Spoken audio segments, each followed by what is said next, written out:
thought I'd show you, well, first of all, I'm very proud and happy to be showing at LIUM.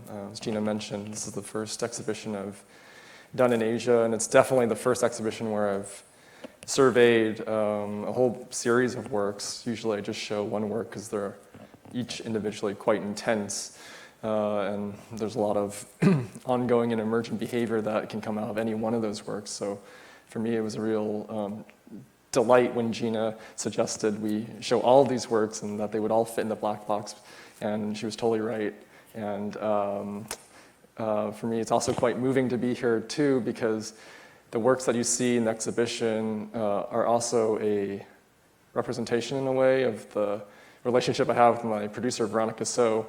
I first started working with her on the first work you see, Emissaries and the Squad of Gods, and our most recent project we worked on together, Life After Bob, spans the course of 7 years of working together.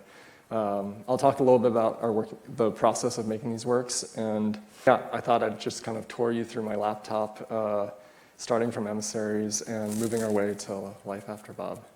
Really briefly, I started making simulations in around late 2012 and 2013. Before that, I had graduated art school at Columbia University as a graduate program there, and I had no idea what to do as an artist. I had zero ideas, and I didn't know who I was. This was in my early 20s, and when I graduated from Columbia, I worked for two artists, an artist called Pierre Wieg and an artist called Paul Chan. And for me, this was better school than school. It was a way for me to really understand how an artist lives and how an artist organizes their day. And I learned so much about the process of being an artist by actually being close to an artist and seeing, you know, what Pierre ate in the morning for breakfast, or Paul Chan's like workout routine, or how they protected their time. The morning was always very important, and they don't teach you these things in art school. And so for me, it was really, really helpful to see this firsthand as a kind of, in a way, as a kind of apprentice to artists who I was a fan of. Anyways, around 2013, I started making simulations, and you can kind of think of a simulation as a video game that plays itself. I was sitting in a supermarket called Whole Foods in New York, and at Whole Foods, they have a kind of salad, kind of a sushi bar at the top floor that looks down at the salad bar and all the rest of the supermarket from below, and you can see everyone doing their shopping and bringing their dog in and flirting with people, and it's kind of a hangout scene. It dawned on me then that it would be, I could sit there for hours and just watch this, just watch people live out life within this very contained ecosystem. And I thought it would be so beautiful to make a work or to make art that had that sense of aliveness, where you could be simultaneously bored but then surprised at any given moment, and you could trust that it would continue to surprise you if you kept watching. I sat there for maybe 5 hours that day thinking about this idea of how to make a video game that could play itself, to make an art form that could be alive without needing to involve live animals or performers or these other typical ways in which you see art that is alive and changing. And so I started making simulations from 2013 to 2015 using the Unity video game engine, which you see here. But it wasn't until 2015 when I started thinking about making the Emissary trilogy, and I was very motivated to make Emissaries as a way to take a break from the meaninglessness of the simulations. The simulations for me were very fun to make, and I learned so much about making things in this medium, making artwork in a video game engine, but I didn't know what the artworks really meant. And I wanted to find a way to ground them in a story. And so the first Emissary simulation, which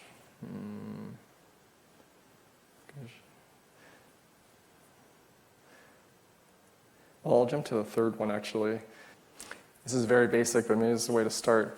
So up until this moment, before Emissaries, I've been making these simulations, and they were a way to experiment with the technology of making works in a video game engine, and I've been assigning properties to the various objects within the ecosystem, the virtual ecosystem, and the way in which they interacted with each other It was designed that their properties could kind of stack up on each other. Some of them were in conflict, some of them could be additive, and it would produce a whole kind of variety of behavior. But it wasn't until Emissaries where I felt that if I injected one story in it, it could be this oppositional force to the open-endedness of a simulation. And so with Emissaries, I started to write these little stories, and I developed this character called the Emissary, who would be this almost scripted character in opposition to all the other characters who were, in a basic way, AI-driven and were very reactive. And so for me, Emissaries, I'll just show you real quick. Let's just look at it real quick. And so this was a very breakthrough work for me on two levels. On the one hand, there's the overall simulation of all these different characters you see. And each character is driven by a very basic AI model that was inspired by this video game called The Sims. And in this video game, they had a very beautiful model of human behavior. And the model was this. Rather than classically in video games, they tried to embed all the behaviors into a character as if the mind independently has all the behaviors ready to act on the world. But in The Sims, they had this very beautiful idea that intelligence is distributed between yourself and the objects around you and the other people around you. And so we borrowed this model. And what it meant was each character had a set of needs. Maybe they're hungry or thirsty, they want to play, they want to sleep. And these needs were becoming more and more urgent. And in the environment, in various objects and in other people, there were advertisements, virtual advertisements that advertised a way to satisfy those needs. So maybe one of these, like a little urn down here, or a little fruit down here would advertise, eat me if you're hungry.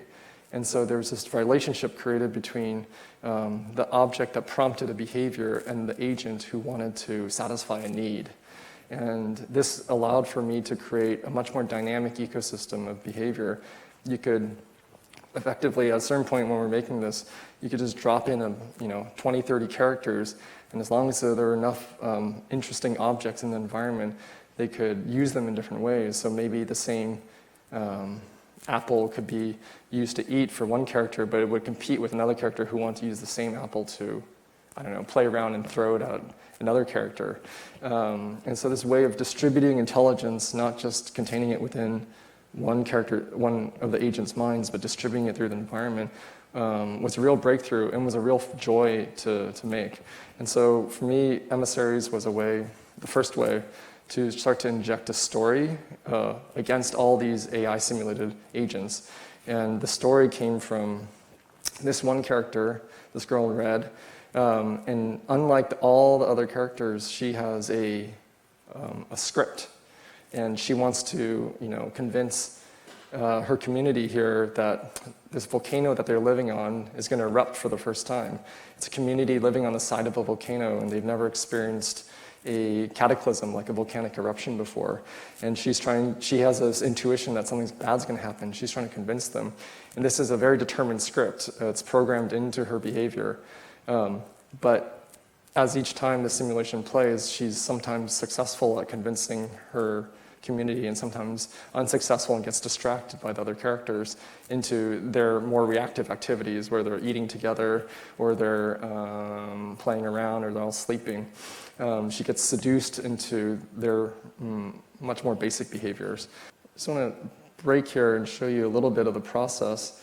The other thing I want to say is this was the first work that I worked on with my producer, Veronica So, and it allowed me to start to focus as an artist not just on every detail and just thinking about like the AI or thinking about the character design or thinking about the procedural animation, but it allowed me to zoom out a little bit and think about all those things.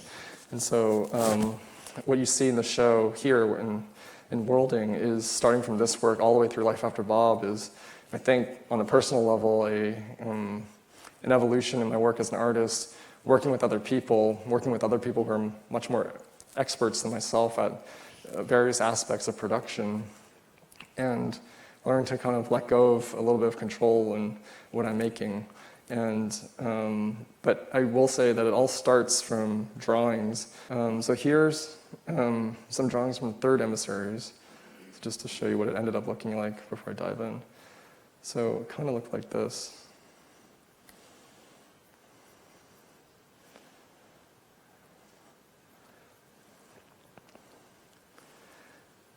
So yeah, the simulations in Emissaries got a little more complex. And what I want to say about this, I want to show you some drawings. In a way, these drawings are a very direct way for me to communicate to the team I'm working with and to myself what it is I want to make. In the case of this third Emissaries, I'll find the drawing that really like kicked it off. I mean, art starts from the stupidest places, you know, like it came from, this one didn't come from a dream. Bob did, and I'll talk about that soon, but this one came from just doodling around here, and I'm going to find this drawing that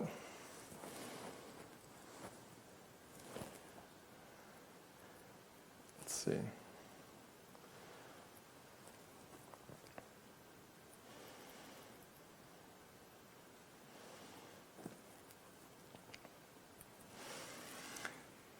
Oh, here, there it is. It's so stupid. I say stupid not to denigrate the process or what this became. I say stupid in that it comes from such a basic premise. And I think often when I make work, it has to come from a stupid place, meaning like a very direct idea, an image or like a word that excites me or scares me, because that's the only thing that really, I think, can intuitively drive me. I know if it's stupid enough, I keep thinking about it, but I don't know what it means, that's probably worth making, or at least trying to like pursue. When I know too much, I might as well just tweet about it or write an essay about it. But when I don't know, but I'm excited by it, then I know that maybe that's the start of an artwork. And so the third Emissaries came from this little doodle here. It was so stupid. I just had this idea that you could have a mob of characters, a group, a crowd, and they would be in conflict with a macro or superorganism, an organism composed of other suborganisms that like Frankenstein kind of glommed together to form a kind of monster. And that the idea would be this superorganism would have maybe a godlike relationship to some of the people in the crowd, and to other people it would have a very threatening relationship, like it's a kind of viral cancer or disease of the landscape. And that there would maybe be like a tree hugger type, you know, outlier from this group of creatures who would be sympathetic to this monster. And already you see a kind of web of relationships that naturally emerge from these archetypal, almost black and white, yin-yang differences. And for me, that was the start of Emissaries 3. And it started from that, and it went quite quickly. Okay, so if we have a monster, what does that look like? How do we simulate that? How do we make that? And so it starts from drawing, but simultaneously I'm thinking a bit like an engineer, how we will program something like a creature that can grow and shrink and be torn apart by the other characters. So that it has to kind of be like modular, Lego-like, but it has to be also how do you say, kind of charming in a way too. Like we have to also fall in love a little bit with this character. And so we spent a lot of time on the animation of this character. I want to show you a little bit of the process, just because I think we spent a lot of time on the physics of this character. Here are some of the diagrams for constructing this creature. The creature I'm talking about is this guy here. And you see in every run-through of this simulation, that creature's body, of course, changes. It's subject to the forces of whatever's happening in the simulation at a given time. I mean, usually it looks like a big mess, but sometimes they become much more sculptural in a way. And simultaneously, just to say, we were also developing just like more interesting behavior for these humanoid characters who are kind of this aggressive mob-like species. So after Emissaries, we refinished this project. So after working on Emissaries, which involved these vast ecosystems with many different agents and this emissary character who is telling a deterministic story within it, I really wanted to focus much smaller, more intimate, and I wanted to focus on something at the scale of a creature. I had this very basic dream of a tree that would get up and walk on its roots. And I kept having this dream, and at the time I was going to therapy, and my therapist encouraged me to, like, you know, maybe that means something, maybe you should do something with that. And so I made art by listening to my therapist a little bit. And so that's where Bob came from. And for me, Bob, again, started with a drawing of this dream, this character here. It started just like that. And I didn't know what this character meant. I didn't know what it was useful for. I didn't know what to do with this character. But I knew that I wanted to focus on a life form as a compositional space. You know, when you think of painting, or you think about what's inside the painting, the content of the painting, but also you think about the edges of a painting. And edges of a painting are so important to knowing, or they're as important as what's inside the painting. And for Bob, if the life form in a life was sort of a canvas, I started to think of how a creature might be born and how a creature might die as the edges, and how a creature might evolve in its childhood and grow to accumulate all these beliefs that would shape how it dealt with its environment throughout its lifetime. And this for me was like the source of wanting to do Bob. How do you make a whole life form as an artwork? And so Bob started from this character design here, and over time evolved into more and more a character who could assume different postures throughout its, not only its life, but through its different moods. I hadn't yet developed the AI for this yet, but I knew, I was very inspired by this thing that a filmmaker called Guillermo del Toro said. I think he was trying to work on a version of The Hobbit at the time, but he's obsessed with this dragon in The Hobbit called Smaug. And everyone thinks of this Smaug dragon as the classic dragon that breathes fire over like a village. But he said it's so important when you look at a creature like that, that you don't just look at its main job, which is to breathe fire and set people on fire and kill the village. You have to also depict that same creature in repose. And what he meant by that is, like, you have to see the lion not just killing an animal, but also sleeping. And when you see it sleeping, when you see Smaug the dragon vulnerable and sleeping like in its little bed, then you understand a little bit more the full character. It feels more alive when you see a character in repose. And I thought, oh, we have to see Bob not just as this walking tree or this kind of aggressive looking octopus thing. You have to see it maybe more relaxed, so it's more like plant-like, or maybe trying to just posture, but it's not really feeling strong, but it's feeling like it has to like show some confidence. Or maybe it's just kind of like a mess, like you can't even tell if it's a animal or if it's a plant. And so I really start to fall in love with this character design. And we spent a lot of time just figuring out if this body could mechanically work in a simulation. Let's see. So this is one of the first tests we did of Bob. Again, it was a physics simulation. The reason why I talked about the previous Emissaries is that creature, that superorganism. We had developed this ball spring physics system, which is a kind of way of using physics to make things look gummier or stretchier. Usually, we're using the Unity video game engine, and by default, the way physics works in Unity is very... You've seen it a million times in any video game where you shoot a bunch of boxes and the boxes just kind of look like tumbling cubes, and we wanted a gummier physics engine. So the reason I bring this up is so often is the case working on previous works, some small aspect of it, whether it's technical or it's like an idea, find its way as like the primary thing in the next project. And that was certainly the case for Bob, where that physics engine, this called ball spring physics, became the basis of its body. In a way, this is, Emissaries 3 is like a prequel to Bob. So this is one of the first simulations of Bob, very stupid, no AI. It was simply is given the behavior to try to track and grab this green ball. And then slowly we start to develop, some kind of skinning for it. Here again, it's trying to track.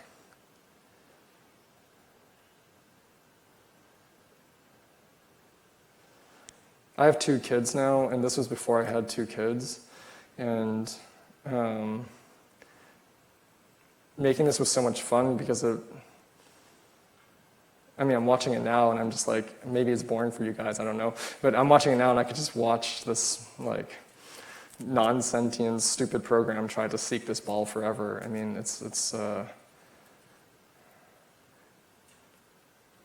I think that's really important for me when I make this. Like, I have to be able to watch even this dumb test forever, like the desire to watch it, in order to know that I'm really in love with what it is I'm doing. Because so often making these projects, it's quite difficult, and there's very dark and depressing moments where nothing is working. I make these videos sometimes to remind me in the process that, like, oh, there's something exciting at some point in the project that I had to stop and actually, like, revel in and love. Like, I use these videos in a way to motivate myself and to sometimes show the team again, or remind me and remind the people I work with that there was, like, something magnetic or electric in the project at one point in time that gets lost, and I've lost the plot too, and we have to re-find it again. So this is when Bob, okay, now we've skinned Bob, we have a little character design, and what's so important about Bob is like made of smaller parts. So Bob, like, is a character that can rip itself up and grow parts again. So its body is constantly changing the way you imagine a creature across a lifetime would grow. So here Bob is tearing itself up, and then I'm artificially making Bob grow fast, and then his body just kind of explodes into, it's like he's like going through puberty or something, just explodes into growth. There, like, I thought that was so beautiful when that happened. This was another earlier test. I mean, one of the points in many projects I have is I get scared about the initial idea that the project is. Like, this is about Bob, this is about one creature, and I always end up getting scared about what it is I'm working on, so I blink, and then I add some complication, and I thought, oh, Bob really needs a friend or something to play with. So we wasted time, money, energy, morale, making this water buffalo that would be Bob's little friend. And it would be a little bit menacing too, because it's a water buffalo, and you think of, oh, maybe it's like sacrificial animal, like, is Bob gonna go eat this animal, is gonna tear it up? Like, are they really friends? It's sort of, for me, it's this moment I love in Jurassic Park where they bring out the goat for the T-Rex, and there's so much suspense, you just know the goat's, breakfast. But I always wanted to give Bob a friend in a way to show a dynamic relationship, because maybe through seeing this innocent looking water buffalo, you would bring out the side of Bob that was compassionate to this animal, or you bring out the side of Bob that was playful to this animal, or you bring out the side of Bob that was ferocious and a predator to this animal. I thought Bob needed this, like, foil in a way, this antagonism with his character. It's developing emotions for Bob's face. Oh, this was an important moment in the process. So we were testing Bob's, the whole body of Bob is simulated. So of course you think something's composed of parts in the simulation and you stretch them, eventually they would break. And I remember working on this with our lead engineer, Sam Eng, and when he saw this part break here, like right here, you'll see, he said to me, oh, Bob's really alive now. Well, he's dead here, but he was alive for a moment. He felt real sympathy or empathy for Bob when I purposely stretched Bob to the limit and he snapped like a rubber band.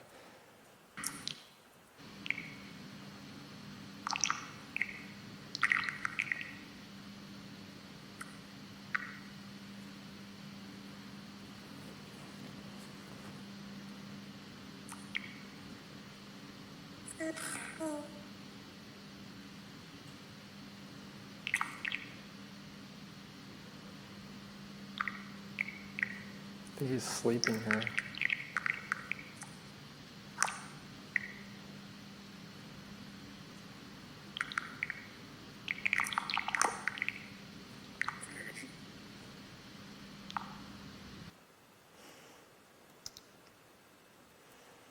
I want to speak really briefly about Bob's AI without getting into too much of the details. I do want to talk a little bit about it.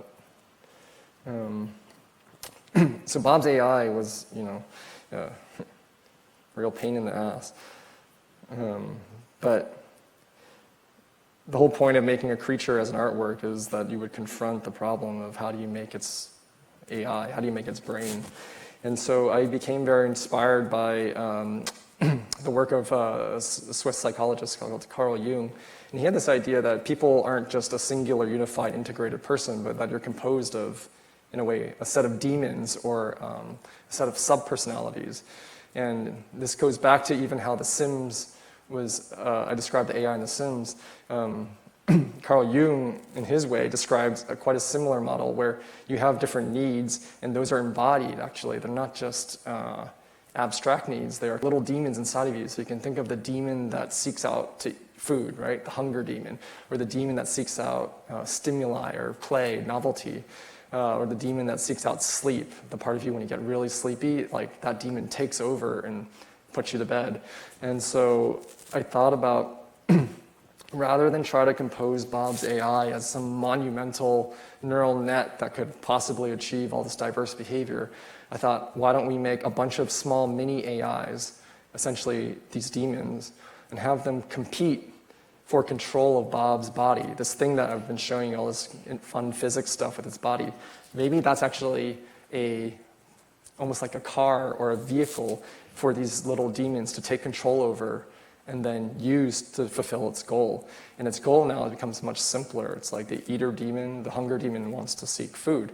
And when you seek something, when that demon seeks food, it also simplifies its perceptual environment. So everything in its environment now is either food, not food, an obstacle to getting food, or a tool to get food. And everything else is irrelevant. And that completely simplifies the perceptual reality we had to deal with for Bob's AI. Computer vision and AI to deal with computer vision is such a vast problem. And part of the reason why it's such a vast problem is there's often no aim attached to what you're looking at. But we as human beings, and I think for animals too, when you look at something and you have a motivation, you actually only see a few things. When you're hungry, you only really see food, things that are getting in my way, and things that could help me get more food. And right now, like, there's so much things happening on, I don't know, on the street outside, on the exhibition upstairs. But I'm here with you, focusing on, telling you about this work, looking at you here in the audience, and you're looking at this presentation. But reality is like almost too full of things to perceive. And this was a huge breakthrough in making Bob's AI, that actually the problem of AI could be much more simplified when you could identify the motivation or the aim of a particular demon. And that a group of demons, I ended up calling them the Congress of Demons, together could produce quite a bit of complexity as a group. And so you could think of Bob in a way as not a singular character. Bob stands for bag of beliefs. And in a way, I think of Bob not as a single character, but as a container, a bag for these different demons, these beliefs. And each of those demons has a motivational architecture that simplifies reality. And for me, this was a huge breakthrough in how to develop AI specific to simulating a creature. Of course, this would not apply to AIs on Google search trying to identify dogs. But maybe it would apply to models of AI to do with self-driving cars or perhaps future robotics. Something I'm very excited about. But anyways, all to say, it was a huge breakthrough to develop this model. And we combined this idea of these motivational demons with just to be really technical for a sec, with this model of this neurosymbolic AI model developed by a guy from DeepMind called Richard Evans, who I intensely admire and I think he's a super inspiring person to me. He himself was an AI designer on The Sims. Later began working on DeepMind on the much harder problem of how you develop an AI system that can ingest unstructured sensory information, whether from a camera or from audio, and develop rules or beliefs or, generalizable rules that could then apply to new situations. So when you present a child with a dog and you say, this is a dog, it's a pettable thing, immediately the abstraction of a thing that could be pettable now can be transferred over to that child's first encounter with an elephant or a cat or even a snake. And they'll make the mistake of maybe petting the cat, and cats are a little bit cattier, so doesn't like the petting the way the dog does. And then now the child would have to develop a new rule that augments the petting rule of a dog. So that, a thing with spiky ears and this kind of feline face, these kind of sharper features, that's a petable thing that doesn't like to be pet. And you could say that in animals and in human beings, the accumulation and the stacking up of all these different beliefs, one built on top of the other, you start to form a map of reality, one that's very particular and flawed and limited to one's life experience, but one that at least works to make sense of new experiences. When I first arrived here in Seoul a few days ago, I couldn't really orient myself when I was walking around the streets, but I knew what New York City feels like. I could apply some of the beliefs I had about cities to this. Of course, I was wrong. I ended up in wrong places and alleys, and I was going in the wrong direction. It didn't matter. I could correct myself from there. But the whole idea of generalizable beliefs, I think, was a real breakthrough. I think Richard Evans championed that isn't talked about in the discourse of AI right now, which is very the heterodoxy is like all about deep learning, all about this kind of automated pattern recognition. But what Richard Evans was saying was, if you can make sense of unstructured reality, that itself is an achievement, and it's achievement of unifying new sensorial phenomenon with your existing beliefs. And once you can unify your new senses with your map, with your beliefs, you could say you're experiencing, you're having an experience. And that's an achievement. I think we take it for granted that we're experiencing things all the time. That's easy. But it's actually a cognitive achievement that's happening all the time as you encounter subtly new things in your reality every day and every moment. Anyways, I tried to combine a much simpler version of that paper that he wrote. We implemented it and combined it with this more Jungian architecture of multiple demons. And so now these demons were able to sense new objects in its environment that had different properties in it, develop a belief for it. So maybe as a red object that you and I would look at and think it's an apple, we knew, but Bob doesn't know. And Bob would try to eat it for the first time because its hunger demon was activated, and it'd be sweet and juicy and delicious and nutritious. And Bob would send a positive emotional signal to say, hey, that belief I had about that red thing, oh, it's a good one. Like, let's use that next time. And then next time Bob sees this apple, maybe it's a red apple, but maybe it's not really red apple. And you and I know that, watching Bob. Maybe it's a red brick, but Bob doesn't know what bricks are.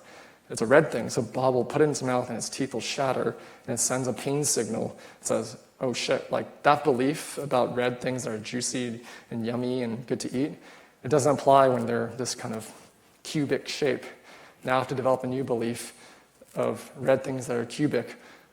It's like super painful and gonna kill me. And so over time, Bob, in one or two examples, can quite quickly develop nuanced enough beliefs to kind of guide it through any new sensorial stimuli. And the side effect of all this, what I wanted to get to at the very end, is we had so many situations with Bob where Bob would have some early childhood encounters with some, I don't know, negative objects, and then Bob would either starve itself to death or hide in a corner, or just be very boring as a character. And I realized, what's the problem here? We were struggling to figure out, why is Bob so boring so often? Why is it so scared? Why is it not doing anything with these new objects? And it's because those early beliefs were so fundamental for Bob's beliefs that it would produce on top of that. And so if Bob is always scared of the red brick or red-shaped objects, Bob would stop touching everything after a while. All its beliefs were based on that core bad belief. And we developed, finally, the breakthrough was this. We developed an app called Bob Shrine. But what you can do with this app is you can send Bob offerings. You can send Bob new objects. But the key thing that you do in this app is you can assign a parental message to this object. And it forces Bob to put aside its beliefs about objects that look that resemble that object and like take your word for granted. As if when your parent tells you, I don't care if you don't like green food, like you can eat your broccoli and it's gonna make you strong. It's a way of forcing Bob to put aside its beliefs that it gained from experience and receive beliefs from its parents and of course, the fun of this as a viewer and the user of this app is you can give Bob a parental message that is completely inaccurate or completely a lie or something very malicious and evil and see how Bob responds. Or you can give Bob a parental message that's very truthful and very beneficial to its long-term health and see how Bob reacts. And it was a way that intuitively that we discovered making Bob how much parenting is useful and counterproductive to the life of a creature. Useful in that it got Bob beyond its immediate experience, the beliefs it generated from its immediate experiences, but perhaps detrimental in that, people sometimes gave Bob the wrong message, that, whether maliciously or just because they didn't know better themselves. I say all this because this led to the final work in the show that you'll see, called Life After Bob. And Life After Bob is, there's a lot to talk about. Life After Bob started production basically right around the time of when my first daughter was born.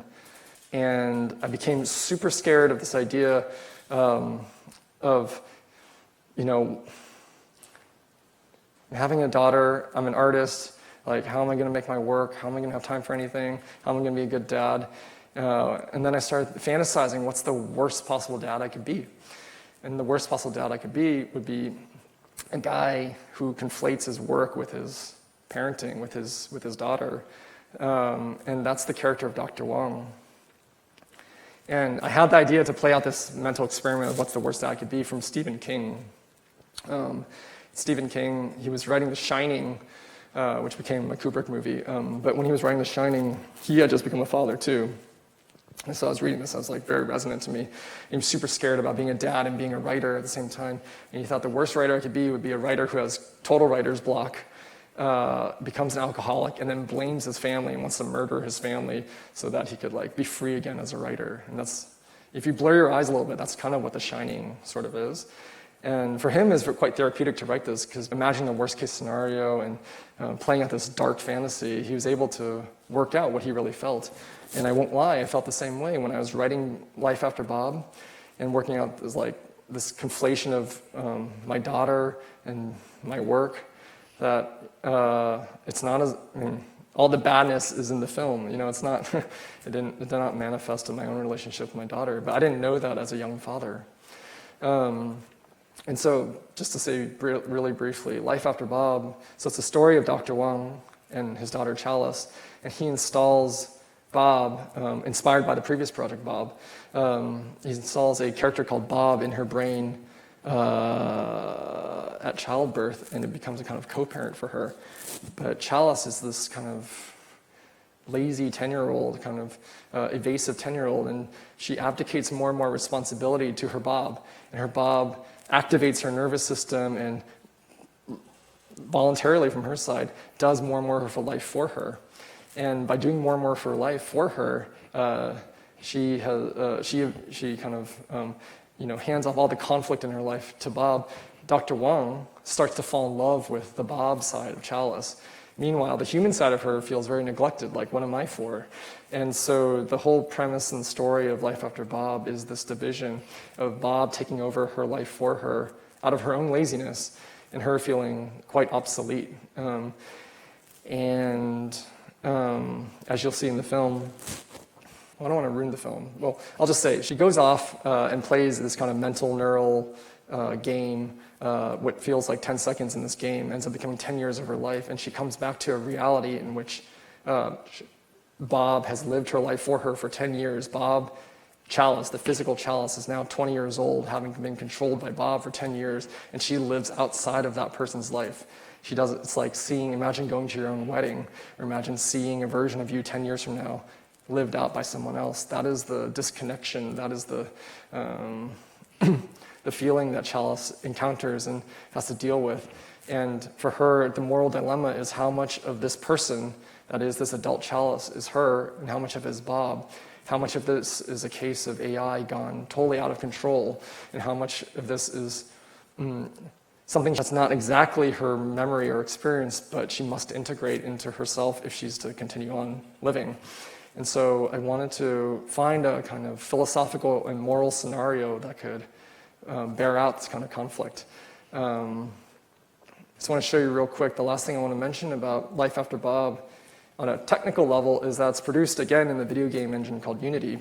And it was the first time that we've tried to make, not a simulation, although it is technically simulated, but we wanted to make a movie within the simulation, and a movie that was, scripted, that had voice acting, that had good animation, and that you could watch like a movie. But as you watch it upstairs, you'll see, a cinematic view like this. But when you watch it, please know that it's kind of more like a virtual dollhouse, kind of like the game The Sims. And we had to produce entire sets. We had to produce every object that you see in the background. And in a way, like what you see is just the tip of the iceberg. Here, the film is in a way like the portal or the entryway into an entire world that we've produced. And one of the reasons why making it in the video game engine was so enticing was something that we took the trouble to do was that, well, now we can probably make a video game of Life After Bob. Now we can probably make a sequel to Life After Bob with great ease. Now we can make an interactive experience with Life After Bob, which is what you see in the second room upstairs called the world watching mode, where you can click on anything in the cinematic frame and it zooms in on that in a way to tell you that what you're looking at isn't an image, isn't a movie, but a fully simulated world of which the movie is just a little thin documentary moving through it. Thank you.